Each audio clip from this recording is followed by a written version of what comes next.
రాక్షసులు నన్ను బాధ పెట్టినా రాముడికి ఉపయోగం అవుతుంది అనుకుంటే ఆ బాధ సహించడంలో నాకు ఏ విధమైనటువంటి ఇబ్బంది లేదు అనుకున్నారు. అందరూ వచ్చి చూస్తున్నారు. కొంతమంది రాక్షస స్త్రీలు అశోకవనానికి పరిగెత్తారు.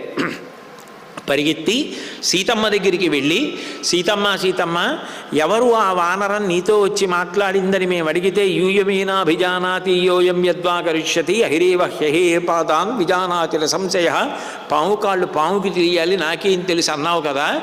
ఇప్పుడు ఆ వానరము యొక్క తోకకి బట్టలు చుట్టి నెయ్యి పోసి నిప్పు పెట్టి కాలుస్తూ అగ్నిహోత్రం వెలుగుతుండగా ఆ హనుమని ఒక రథంలో బంధించి లంకాపట్టణం యొక్క వీధులన్నిటా ఊరిరిగింపు చేయిస్తున్నారని చెప్పారు.